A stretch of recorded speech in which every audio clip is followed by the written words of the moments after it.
Our voyage has begun. We've set sail from Ushuaia yesterday evening, made our way down the Beagle Channel, and now we're out in the open sea of the Drake Passage. Over 500 nautical miles to get across to the Antarctic Peninsula. And it's this isolation that really makes Antarctica so special.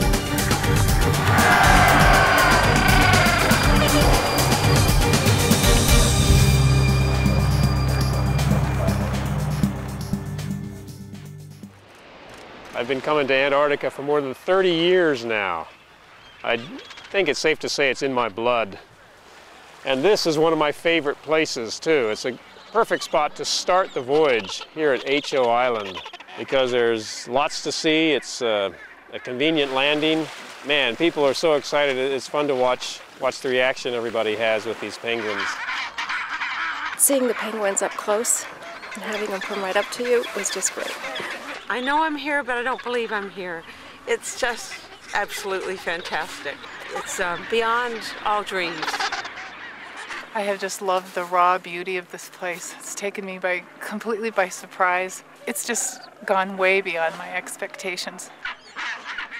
We are surrounded by penguin feathers flying in the wind as the little chicks from the Gen 2 penguins are molting. Right now we have two species of penguins with their chicks. The Gen 2 penguins, which are a little bit taller, weigh about 13 pounds, and the smaller, more feisty chin strap penguins weighing in at about 9 pounds.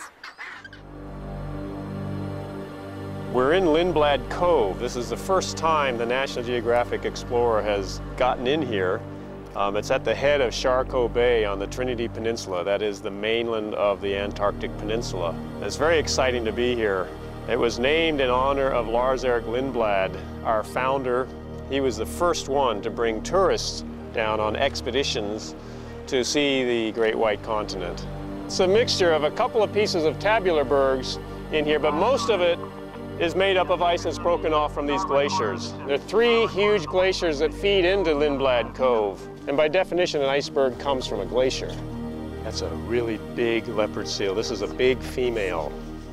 These are very large, powerful predators. They kill other seals, young seals especially, and of course they feed extensively on penguins. And as big and dangerous and powerful as they are, the surprising thing is they feed on krill to a great extent.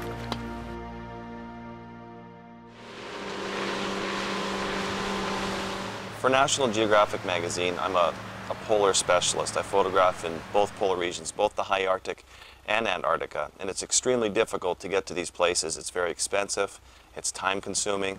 Lindblad has been kind enough to take me to both remote locations, drop me off, give me field support, supply food, and best of all, when I come out of the field, I can come back on board and have a hot shower and actually talk to nice, sociable people.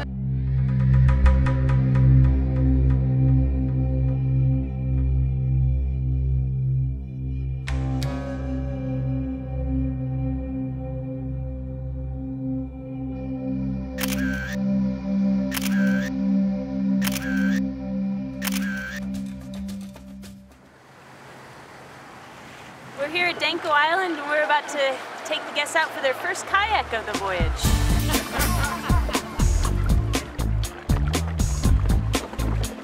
I think there's probably several things that make an expedition different, but the most fundamental is this flexibility, that we have this spontaneity, that we don't have to follow a rigid schedule and have to be at a certain place at a certain time. It really is the experience and knowledge of the captain and the expedition leader that make a difference in the guest's experience, and you don't get that on other forms of ship travel. Diving in Antarctica is one of the toughest places you could possibly dive in the world. Not only is the sea temperature a balmy 28 degrees Fahrenheit, but also the amount of weight and equipment that you need to use is just massive compared to other parts in the world. It's not your common diving. We're diving in dry suits down here so that the majority of our body, except for our face and our heads, are staying dry throughout the entire dive. And this is a necessity. Being able to document these findings, to be able to share them not only with the guests but with scientists around the world, to be able to share them with National Geographic is a real honor.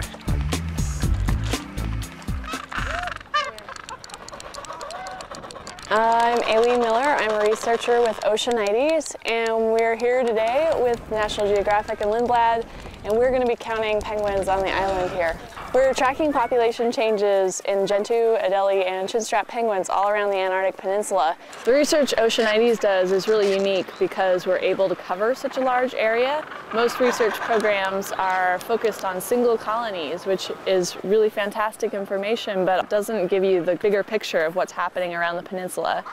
And because we're fortunate enough to be working with Lindblad and to be able to ride along on the Explorer and get to all these different sites, we were able to get a big picture of what's happening with penguin populations. My favorite piece of technology is the ROV, no doubt. It increases our ability to sense the marine world so dramatically. I really enjoy diving with the handheld camera and sharing that kind of footage with the guests, but the ROV takes the whole ship, everyone on board, into a world that is really outside of human experience for all but a very few people. It is a world that's very, very little explored. It's kind of a cliche that the ocean is almost less known than the moon is, but it's very true. And to have this technology on board, to be able to, on a daily basis, look into the greater depths of the sea is a fantastic opportunity.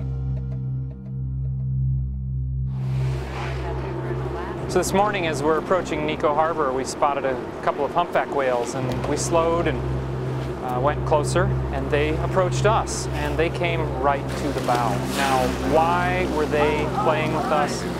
Who knows? I saw no signs of feeding. Many things with animals we cannot explain. They obviously seemed interested in us, and we were certainly interested in them. It doesn't really matter why they were doing it. It was fantastic to have them just circling the boat within a few feet of the bow for a half an hour, dancing around gracefully. It's magical ballet on the bow.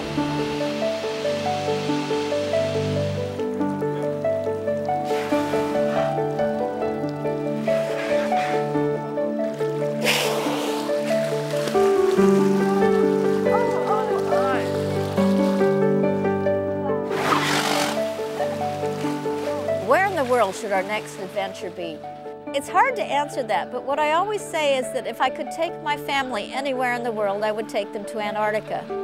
Because it's vast, it's clear air, it's ice, it's the sound of so much wildlife that you can't even imagine. I mean, how can you describe this to anybody? They have to see it. You cannot tell a person what Antarctica is like. You cannot show them a picture and have them understand it. It's just a very special place.